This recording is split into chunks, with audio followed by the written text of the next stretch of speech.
A lot of people get really frustrated when they think they're making good calls, but their teammates don't do what they want them to do. And it's very understandable. But there are some solutions, or at least ways to make it a little bit better instead of just getting really mad and then venting on Discord. The first step is, of course, making sure that you're actually communicating what you want your teammates to do. If you've effectively pinged it early enough to where it's very clear that you want your teammates to go to Baron, for example, and they still refuse to do it or even tell you no, then this video is going to be worth listening to. But if you don't communicate it, then nothing I say matters because you never even gave your teammates a chance. And of course, if you communicate it and your teammates listen, then this video doesn't really matter either. This is just going to be covering situations where you do tell them what you want in advance and they still don't do it. So before we get into what you're supposed to do, try to understand your ally's perspective. Now I know this is difficult for League players to do, but just think about it for a little bit before you get mad. Maybe they value something differently than you do, or they're distracted for whatever reason and they just didn't notice your pings.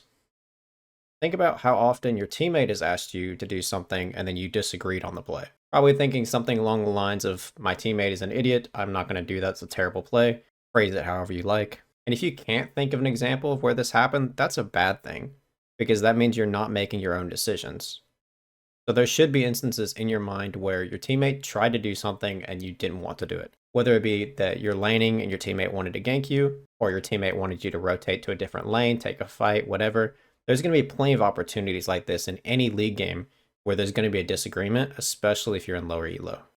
Contrary to what many frustrated players seem to think though, the goal is not to change your teammate's mind. The goal is to communicate the necessary information in an effective manner as early as you can, just to get everybody on the same page. Once everyone knows all the information, then they can decide individually what they want to do, and then hopefully they communicate back if they don't like the idea.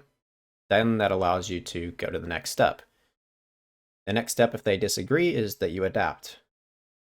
Instead of just forcing the play anyway because you're determined that you're going to do it, because you're like, no, this play is right, we must do it, make a different play that might not be quite as optimal theoretically, but it's going to produce a better outcome than forcing the theoretically best play because you're not doing it with your teammates, so it's not as good. An easy way to think of this is that the initial mistake that your teammate made is bad. However, you not being willing to adapt makes it far worse. If you're able to adjust and at least cover for the mistake they made, usually that's not going to be a game-losing thing. It's when you both make the mistake that it becomes really bad. So it's very important that you know not only the best option, but also the second best or third best option, depending on what your teammate decides to do. This is how good players are able to still produce somewhat positive results, even in situations where you think there's no way they could get a positive outcome. Now let's go over to Riftkit, where I can show you some examples of what it would look like in an actual game. Let's say you're playing top lane and you're blue side. In this particular case, ideally you'd want to be pushing bottom with TP to split push away from the Baron, pull some pressure. But unfortunately, you've tried pinging from base, and the mid laner just doesn't want to move. He's just staying where he is. So once you recognize that, and you've gotten to roughly your first turret, maybe even a little bit less than that, you'll need to adjust and start going top lane.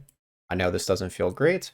Alternatively, what you could do is you can maybe go mid lane and ask your bot lane and support to go up. Of course, it's going to depend on champions and variables, but it's different options. Either way, you're just looking for something to do besides just forcing two people here, because when the enemies see two people they're here, they're going to look for a pick on one of your bot laners, or at least the mid laner on the enemy team is going to get free push top lane. So you don't really want to give them that, and instead take the somewhat less optimal situation, but be willing to look for advantages later on. And just because you go top lane as the top lane in this instance doesn't mean that you can't do anything immediately. If your jungler's topside, like in this example, then maybe you can look to get a pick on the mid laner, on the enemy mid laner that's overextending. It's still possible to find some advantages, even if you're not exactly where you'd like to be initially. Or sometimes, if you have enough time before Drake spawns, maybe you could push the mid laner back, recall, and then run bot lane, or mid lane, whatever, after you've gotten the lane pushed. In this next example, let's say you're playing jungle, and you see the enemy jungler on grubs. Your thought is, okay, I've already cleared my camps, I'm going to go ahead and do Drake. So you go over to that, and bot lane looks fine. They're either neutral or even slightly pushing. But your mid laner allows the enemy mid laner to rotate. You're pinging for him to match, and he's just not willing to do it for whatever reason. Maybe he wants the wave, maybe he just doesn't want to match, who knows? Either way, the enemy mid moves first. Instead of flipping out at your mid laner and just fighting their mid laner 1v1 where you may not win it, instead, this is a great chance to adapt. The first thing you want to do is you want to pull the Drake out of the pit. That way, you have the option to move if this does end up happening. So once you start to see this being a concern, it's pulled out, you're here, and then you can move it, the Drake, as well closer to your bot lane, but then also be willing to leave towards your bot lane if things get dicey. That way they can help you, or worst case scenario, you leave without dying and the Drake resets, instead of being in a position where you're stuck in the Drake pit, complaining about your mid laner allowing the enemy mid to move first. Notice how in these examples, it's not always that you're going to be really happy with the outcome, but you're avoiding a really bad outcome even if your teammates don't do what you want them to do. In this last example, it doesn't really matter what role you're playing, it's going to apply the same regardless, because this is going to be a very common situation. Your team manages to win a fight. Let's say you kill 3 enemies. Kill their mid laner, you kill their support, and you kill the jungler. All they have are their bot laner and their top laner that's not even nearby. And you tell your teammates that you want to do Baron. But they don't want to do Baron. They refuse, and they keep pushing.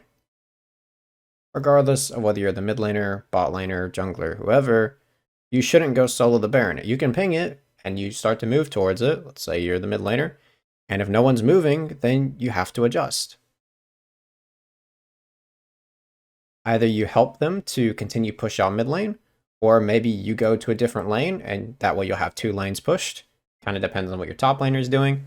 But you get the idea. You're at least getting some lanes pushed, some pressure, and then you can turn that into a vision advantage as well as tempo advantage. You have the wards so you can look for a pick when your opponents come back on the map, or if you're too weak, you can at least recall and know that since you got the minions waves pushed, you have the opportunity to make fights happen before your opponents are able to, because they have to go deal with the waves.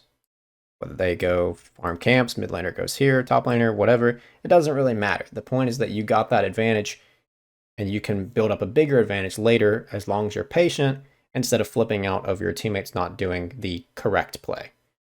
Of course, there's a lot of nuance to these kind of situations, but the main goal of this video is just to show that there are a bunch of different ways that you can approach a situation and still get a decent outcome.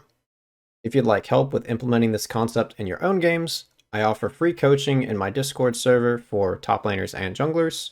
But of course, it doesn't have to be just for this concept. You can have coaching for all different kinds of reasons, whatever you want. If you're interested, the info is in the description of this video.